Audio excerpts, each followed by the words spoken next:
Seja bem-vindo ao mundo marcial. Hoje, vamos mergulhar na fascinante história e nas técnicas de uma das artes marciais mais antigas e respeitadas da Coreia, o Hwa Hang-do.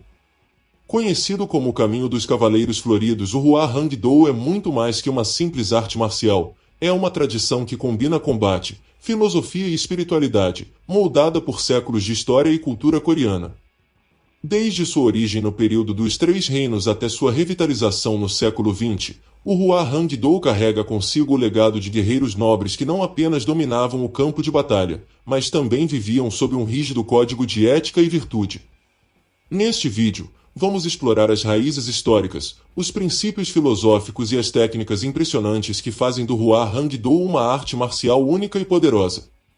Preparem-se para uma jornada pelo tempo e pela disciplina dos Cavaleiros Floridos. A história do Hwa Hang-do é fascinante e repleta de nuances históricas, culturais e filosóficas.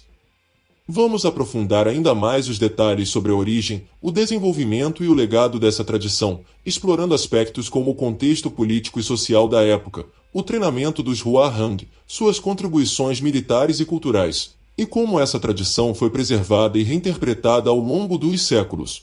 Contexto político e social do período dos Três Reinos. O período dos Três Reinos, 57 a.C. a 668 d.C., foi marcado por constantes conflitos entre Goguryeo, Baekje e Silla, os três principais reinos da Península Coreana. Silla, localizado no sudeste, era o menor e menos poderoso dos três, mas possuía uma estrutura social única chamada sistema de castas de ossos. Esse sistema dividia a sociedade em classes rígidas, com a nobreza, osso sagrado e osso verdadeiro, no topo, seguida por guerreiros, artesãos e camponeses. A criação dos Hwa Hang foi uma resposta direta às necessidades militares e políticas de Silla. O reino precisava de uma elite guerreira que pudesse rivalizar com os exércitos de Goguryeo e Baekje, mas também de líderes que pudessem unir o povo e inspirar lealdade. Os Hwa Hang foram, portanto, não apenas guerreiros, mas também símbolos de unidade e virtude. A fundação da Ordem Hwa Hang. A Ordem Hwa Hang foi formalmente estabelecida durante o reinado do rei Qin Hang, 540 a 576 d.C., um dos mais notáveis monarcas de Silla. Ele reconheceu que a juventude nobre do reino precisava ser moldada para se tornar a espinha dorsal do exército e da sociedade. O nome Hwa Hang significa literalmente cavaleiros floridos ou jovens flores, simbolizando a beleza, a pureza e o potencial de crescimento, assim como a força e a resiliência das flores que desabrocham mesmo em condições adversas. Os Hwa Hang eram selecionados entre os jovens da nobreza, geralmente entre 14 e 20 anos, e eram organizados em grupos liderados por um líder chamado Gukson. Esses grupos viajavam pelo reino, praticando artes marciais, estudando filosofia e participando de atividades culturais, como poesia, música e dança. Essas viagens não apenas fortaleciam suas habilidades, mas também os conectavam com o povo, promovendo um senso de identidade nacional. O treinamento dos Hwa Hang. O treinamento dos Hwa Hang era extremamente rigoroso e abrangente, combinando aspectos físicos, mentais e espirituais. Eles eram treinados em artes marciais, incluíam técnicas de combate com espadas, lanças, arcos e técnicas de luta corpo a corpo. Essas habilidades eram essenciais para o campo de batalha. Estratégia militar, aprendiam táticas de guerra, como formação de tropas, logística e uso do terreno. Filosofia e ética, estudavam os princípios do confucionismo, budismo e taoísmo, que formavam a base do código de conduta dos Hwa Hang. Artes culturais, a música, a dança e a poesia eram consideradas essenciais para cultivar a sensibilidade e a criatividade. Meditação e autodisciplina, práticas espirituais ajudavam a desenvolver a concentração, a paciência e a resiliência.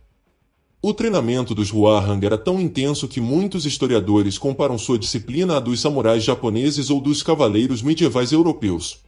O Código de Conduta, Hwa Hang Oji.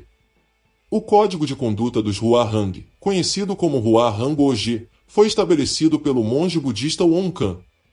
O Won-kan era um erudito que viajou para a China para estudar budismo e, ao retornar, trouxe consigo conhecimentos que influenciaram profundamente a cultura de Silla.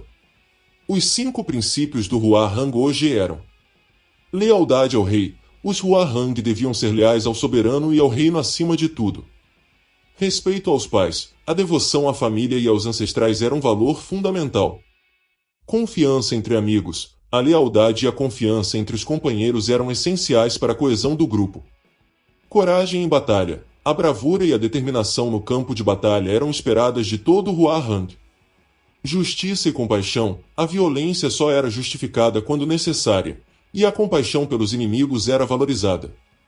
Esses princípios não apenas guiavam os Hwahang em suas vidas, mas também os tornavam modelos de virtude para o povo de Silla. Contribuições militares dos Hwahang. Os Hwahang desempenharam um papel crucial nas campanhas militares que levaram à unificação da Coreia. Eles eram conhecidos por sua disciplina, estratégia e coragem em batalha. Um dos mais famosos líderes Hwahang foi Kim Il-sung, 595 a 673 d.C., um general que liderou as forças de Silla em várias vitórias decisivas.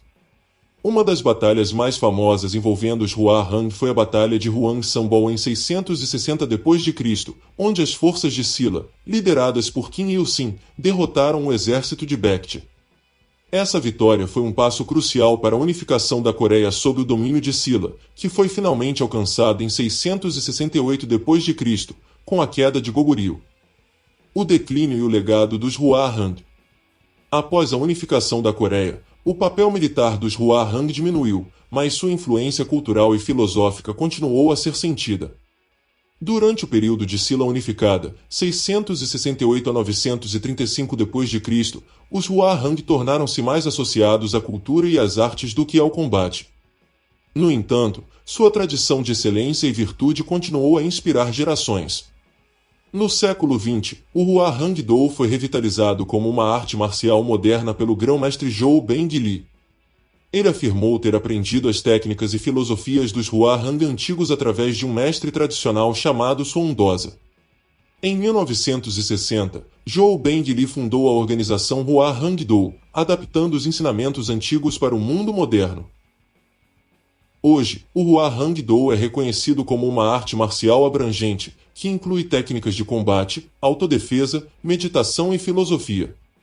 O Hwang-do é uma arte marcial abrangente e multifacetada, conhecida por sua vasta gama de técnicas que incluem golpes, defesas, imobilizações, projeções, uso de armas e práticas espirituais.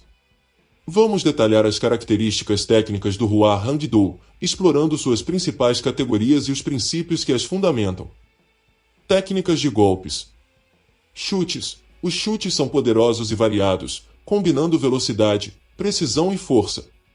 Alguns dos chutes mais comuns incluem: chute frontal, direto e rápido; chute circular, aplicado com a parte superior do pé ou a canela; chute lateral, usando o calcanhar ou a borda externa do pé; chute saltado, que combina elevação com potência; chute descendente, usado para atingir alvos altos ou derrubar oponentes. Socos. Os socos são precisos e eficientes, focados em maximizar o impacto com um mínimo de esforço. Técnicas comuns incluem: soco direto, usando os nós dos dedos; soco com o punho invertido, ideal para golpes curtos; soco com o punho fechado, mas usando a parte inferior do punho; golpe com a borda da mão, semelhante a um golpe de faca. Técnicas de defesa.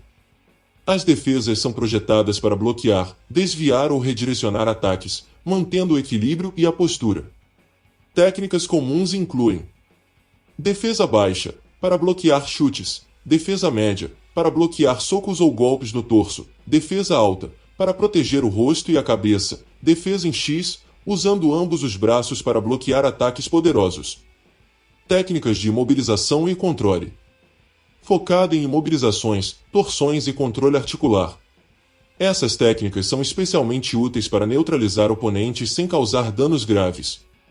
Exemplos incluem: torções de punho e braço para controlar ou derrubar o oponente; técnicas de alavancas e chaves; estrangulamentos e controles de pescoço; técnicas de quebramento de articulações. Técnicas de projeção e derrubadas. As projeções são usadas para desequilibrar e derrubar o oponente, muitas vezes combinadas com imobilizações ou golpes. Técnicas comuns incluem: projeção de ombro, projeção com uso de quadril, derrubada usando as pernas para desequilibrar o oponente, projeção com controle de pescoço. Técnicas de armas tradicionais. O treinamento com uma variedade de armas tradicionais coreanas, que são usadas para desenvolver coordenação, disciplina e compreensão estratégica. As armas mais comuns incluem bastão longo, usado para golpes, bloqueios e defesas, bastão curto, ideal para técnicas de curta distância e controle, bastão de bambu, usado para treinamento de flexibilidade e precisão, nunchaku de 2 segmentos, arma versátil para ataques rápidos e defesas, bastão médio, combina características do bastão longo e curto, espada coreana, técnicas de corte, defesa e movimentos fluidos, machado coreano, usado para golpes poderosos e estratégias de combate. Técnicas de quedas e rolamentos. As técnicas de quedas e rolamentos são essenciais para minimizar danos durante quedas ou projeções. Elas incluem rolamento para frente, rolamento para trás, rolamento lateral, técnicas para cair com segurança, absorvendo o impacto. Técnicas de meditação e respiração. O Hua Hangdou não se limita ao aspecto físico, ele também enfatiza o desenvolvimento espiritual e mental. Técnicas de meditação e respiração são usadas para aumentar a concentração, através de práticas como a meditação sentada, controlar a energia interna, técnicas de respiração profunda para harmonizar corpo e mente, desenvolver a intuição, meditação para aprimorar a percepção e a tomada de decisões. Técnicas de combate em grupo. Inclui treinamento para combate em grupo, onde os praticantes aprendem a coordenar movimentos e estratégias com outros membros da equipe. Isso envolve formações de ataque e defesa, estratégias para enfrentar múltiplos oponentes, comunicação não verbal, uso de sinais e movimentos coordenados, trabalho em equipe, desenvolvimento de confiança e sincronia entre os praticantes. Técnicas de autodefesa moderna. O Hua Hangdou adaptou suas técnicas tradicionais para situações modernas de autodefesa, incluindo defesa contra armas brancas, facas, bastões e outros objetos, defesa contra armas de fogo, técnicas para desarmar ou neutralizar ameaças, defesa em espaços confinados, como elevadores, carros ou corredores estreitos. Formas e padrões. As formas são sequências coreografadas de movimentos que simulam combates contra múltiplos oponentes. Elas ajudam os praticantes a desenvolver precisão e fluidez, movimentos harmoniosos e controlados, memória muscular, repetição de técnicas para aprimorar a execução, concentração e foco, execução de sequências complexas com atenção total. E assim chegamos ao final da nossa exploração pelo Hua Hangdou, uma arte marcial que transcende o tempo e continua a inspirar praticantes ao redor do mundo.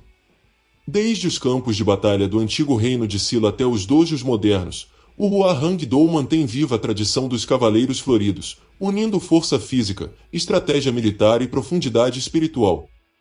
Se você gostou deste vídeo e quer saber mais sobre artes marciais fascinantes como Hua Hangdou, não se esqueça de curtir, compartilhar e se inscrever no canal Mundo Marcial para acompanhar nossos próximos conteúdos.